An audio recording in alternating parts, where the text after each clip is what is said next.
as a Deputy General Secretary Operation. Right. He's my... Is it my successor or my predecessor? My predecessor. Yes. Yes.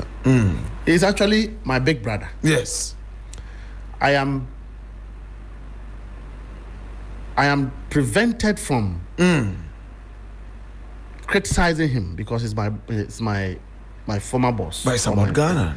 But I do think that he has shortchanged himself.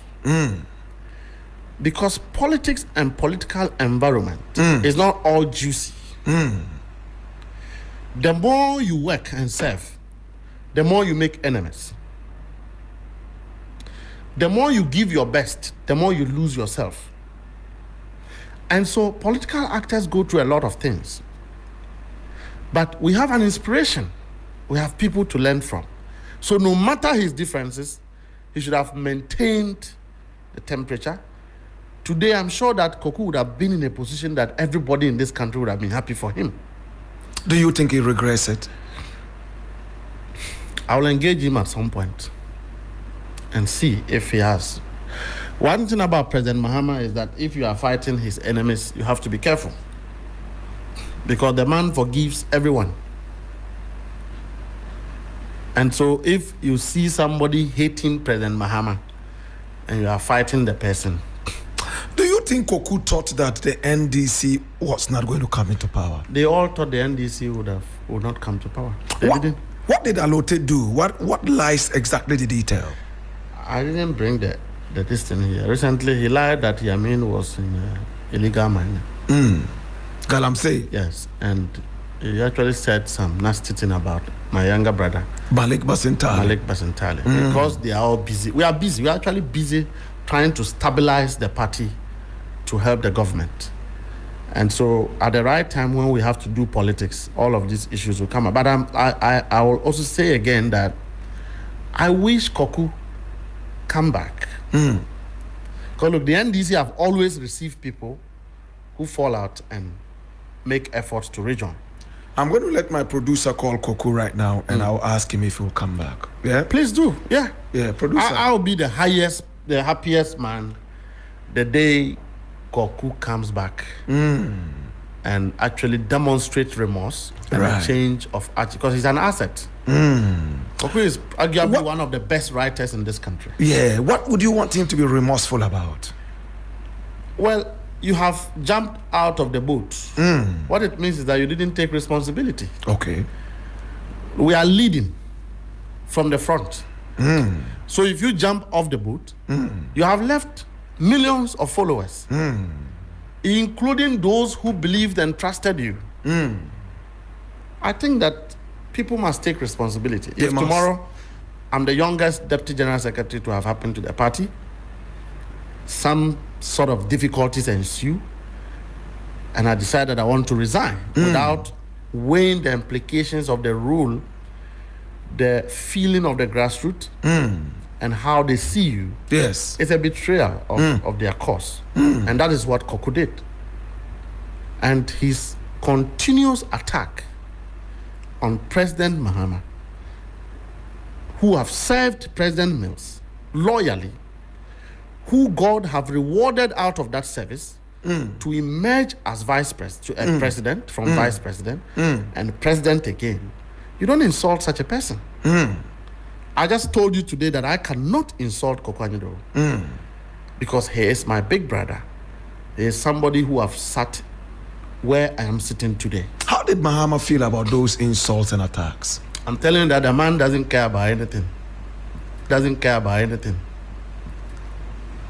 The man, we see him laugh with his enemies all the time. So President Mahama is somebody who loves to build everyone. He loves to make everybody happy. But it's impossible to do that. Mustafa, you are a Muslim, right? I'm a Christian. I was a Muslim. Interesting. I've actually been a traditionalist before by whom I told you my parents were traditionals. I was adopted into Islam for about 25, 26 years. Okay. I'm told that I have Koku on the line. Yeah. Yes, Koku, good afternoon. Yeah, good afternoon. Yes, I'm so happy that you agreed to talk to us. You have your brother here who is sitting in your position right now, Mustafa Bande. And he's telling me that he admires you a lot and that he wishes that you will return to the NDC and be a little... Hold on, just a minute. Just let me just reposition myself, please. All right, so Koku. Take that again. Okay, so I'm saying that Mustafa Bande is here and he's saying that he's a very, very big fan of yours. He's sitting in your position right now in the party and he would wish that you return and you are a little remorseful and that the president is ready to accept you back. Well, Black Rasta, good afternoon, and grateful for the opportunity to share time with your audience. And I'm grateful to my younger brother, Mustafa Bande. I didn't listen. In fact, a lawyer friend of mine called me about 5 minutes ago and asked me to tune in and that Mustafa was on air and making some complimentary comments about me. But where I was, I couldn't tune in. Then the call just came in and I picked him. So, Mustafa, thanks for the complimentary remarks. I mean, you and I, we know that we share a lot in common. You were one of my young guys. You had a lot of respect for me, and the respect was reciprocal. And but in all honesty, Mustafa, I never left the party, and I've never left the party. Consistently, I have made that position very clear. You know, something happened, and the then General Secretary, ahyidoho Ketia, claimed to have suspended me from the party. And in fairness to the laws of natural justice, how do you pronounce a man guilty without giving him a fair hearing? And I received no letter, I received no correspondence, I received nothing from the then General Secretary. And I only believe that he, the General Secretary at the time, just thought that because I contested him in an election, he would use whatever muscle he had to try and embarrass me. But unfortunately, I don't get embarrassed that way. And consistently in all my interviews, I've made it abundantly clear that I remain a member of the party. I haven't gone anywhere. Yes, I hold on to some contrary opinion, which everybody is allowed to when it comes to certain specifics. But Mustafa, you know that Koku is not going to leave the NDC and go anywhere. So, Mustafa Bande. Yeah. In fact, Koku, he said that you have attacked the president a number of times and he wishes that you would be a little remorseful and that the president is ready to accept you. Are you going to do it? I mean, I'm not too sure how I have done that. And a lot of the matters are not... What is... Mustafa, is he there? Yes, he's here. He's listening to you. Mustafa? Yes, sir. Good. How is it? I'm fine, sir. Good. I'm not too sure that this matter is even... I mean, I'm not too sure what the real issues are. Because who has bothered to ever call me? Can anybody say, Mustafa, that they called me and I refused to show up? Let anybody come out and say that they invited Koku either formally or informally and he refused to show up for any engagement. There's no evidence and it's never happened. Maybe it's never, nobody. Even you, Mustafa, my younger brother. Maybe because Koku... You have not tried to say, senior, can we just meet and have a drink, a cup of water and have a brotherly senior brother, junior brother chat? Nobody. I am the one who gets maligned consistently. I get maligned consistently, and I'm only human. Because politics aside, I belong to a very wide network of professional groupings and a wide network of social groupings. Most recently, a graduate of Trinity Theological Seminary, which is even older than the University of Ghana, the longest existing one in the sub-region. I belong to a large network of people who respect me. So when consistently for political and politics is only one facet of my earthly existence. Politics is only one facet of my earthly existence and my divine calling in the earth realm. And it's because of that politics, people choose to malign me, defame me consistently. Most recently, I'm sure all of you have heard that finally I decided that I won't discuss these matters on the airwaves any longer. I'll rather go to court. For which reason, one of your colleagues and his radio or the entity that employed him, I have sued. This is 3FM. Because enough is enough. Koku. When I mean, Black Rasta, when people seek to destroy and defame you for reasons that don't exist, Right. It gets to a point where, for family reasons, I have children, I have a family. They are growing into a certain family and into a certain surname. You lose a daughter painfully, and you are accused that because you hate a former vice president and you want to kill him, you deliberately chose to kill your daughter to use her blood for ritual purposes. And when you are saying these things on the airwaves, nobody has once called you to say, Koku, we know you. We know your loyalty to the party. We know your commitment to the party.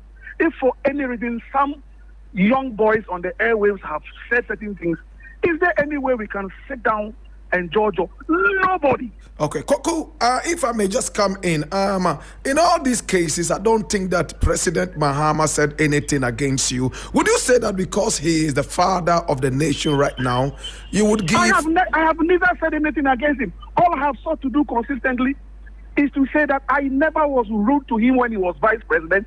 There is no evidence to that effect. They said I'm supposed to have locked him up or locked out. Some ridiculous things that I have heard over 12 years. This year will be 13 years since President Mills passed. You didn't say he was part of the plot to kill him. You didn't say... Pardon me? You didn't say that Mahama had a hand in the death of Atta Mills? He had a what? A hand in the death of Atta Mills. Oh, please. Let them produce the evidence. Okay. Okay. All right. I've learned and organized in my thought process as I am. Why would I go and make such a wild aspect when there's no evidence to that effect? Where? Finally, Koku, would you say that, okay, let bygones be bygones, it's still my party? As for the party, I haven't left the party. No, I'm talking about Mahama.